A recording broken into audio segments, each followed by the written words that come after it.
your time off requests put in and approved before you're going on vacation, before a long weekend, anything like that. So now let's go ahead and get a little bit into how to actually read a business process. So if we could move forward, thank you. The business process itself, once you open it up, you will have a little bit of information on what is going on and the original information entered on that My Actions and Details tab. But we're going to focus in on the Process tab because it is going to detail all of the steps in the business process as well as who they're assigned to. So let's move forward again. So in here, we are going to see the process status at the top, and that refers to the process as a whole. So this is going to say in progress until we hit that completion step, and then it's going to say complete. This is contrasting with the status column, which is going to be the status of the individual steps. So we can have something that is awaiting action or complete or automatically complete in the individual steps while we're still in progress overall. The other thing that I do want to call out in that status column, you will see 2 steps that are listed as not required. That means that the business process didn't meet the entry condition for those steps, so they get skipped. And because of that, there is no one in that person column which shows you who the step is assigned to. Because we're skipping them, there's no need to assign someone to that step. And then we also do have at the bottom that remaining process, and that's going to show you any future steps that might need to happen. So that's going to be after what we have awaiting action from Swamp Thing on this. And then the other thing that I do just want to call out here is with the sub-processes. If you look at that process column, you'll see that most of those do say onboarding. This is an onboarding event for Swamp Thing. But we also have payment election enrollment event and edit government IDs. Those are part of the onboarding process, but they are those sub-processes that do get kicked off. So now let's go ahead and move forward. And we're going to go back into Slido. And we're going to proxy as Swamp Thing again. So once you're proxied, go ahead and pull up Batgirl and find her onboarding event. And go ahead and put in here who the process is waiting on.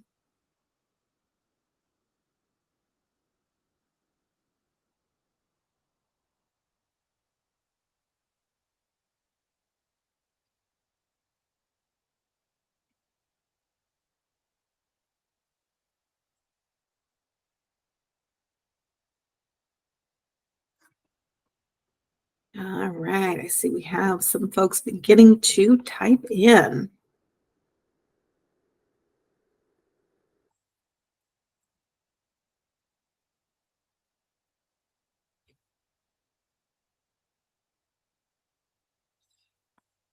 You guys got it. We are waiting on Batgirl to take action. So we do need her to do some things before we can move on in the process. All right, let's go ahead and move to the next question. So go ahead and review that onboarding process again and put in how many approvals have been completed.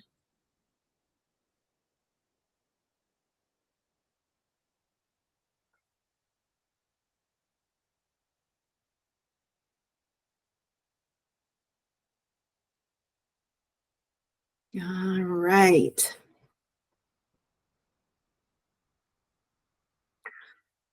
We have a tie between none and one. So let's see if we can break that tie.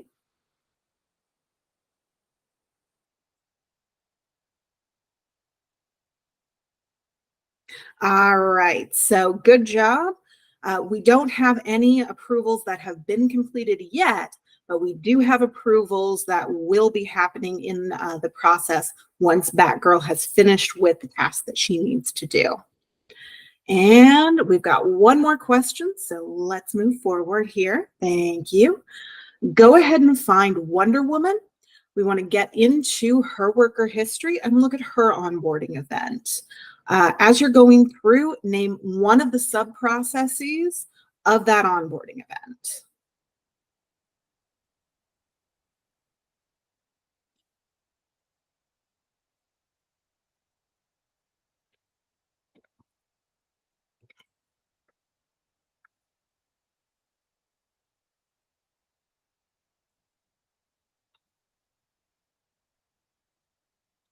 All right, we've got edit government IDs, ID change.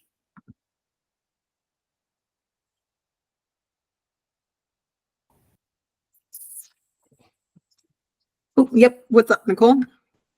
I've got a question while some people are entering answers. Mm-hmm.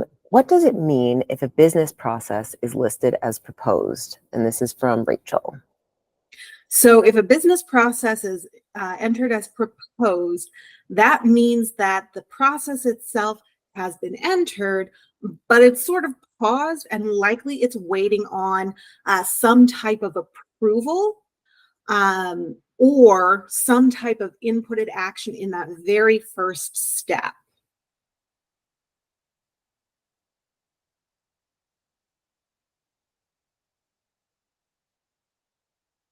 And that's a great question.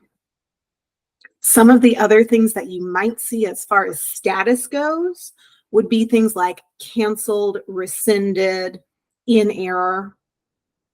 Hopefully you don't see in error, but we'll get into that as well in just a moment. Okay, so we do have several other answers. We have manage payment elections, enter personal info, review documents. Now, one thing that I do want to call out, review documents is absolutely a step in the process, but it's not a separate sub-process. However, that payment election, the ID change, the personal information are all the in-progress events that are happening as a sub-process of onboarding. So great job there. All right, let's go back to the presentation and we'll spend a little bit of time looking at what happens when things don't go according to plan. Because let's be real, issues are going to happen and we're going to try to do things that don't necessarily work. So what happens when we have an issue that is coming up with a business process event? Well, first of all, there are several different types of things that we might see. The very first one is going to be an error. And you'll see that lovely word error and that red box right there. That is a hard stop. So whatever is happening, it is going to prevent you from moving forward until you've addressed the issue. Now, it'll be coupled with an error message, and that error message is going to give you some information on what's going wrong so that you can get it addressed. You might see this come up if an employee is trying to request more time off than they have available. You'll get that lovely red, hey, you can't do that. You don't have enough time information there. We also have alerts.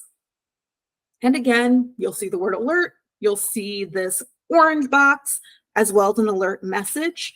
That is going to be a soft warning. It's going to let you know that there is something you should be reviewing, but it's not going to stop you from moving forward. So I know in compensation, we talked a little bit about where we have those compensation ranges. You might get an alert if you are setting up a comp change where the change makes the worker fall out of that range. There are still several reasons where that might happen, but the system wants you to take a look at that. And then we also might run into an unassigned task or role. And again, this is usually going to come up if there is something that has not been assigned, or maybe there's a new supervisory organization that is missing something. And let's actually walk through an example of that. If we can, thank you so much. So if you do see a task that is unassigned in the business process itself, you will see in that person section a blank right there But in the status, you'll see awaiting action. And that's in contrast to not required, which is also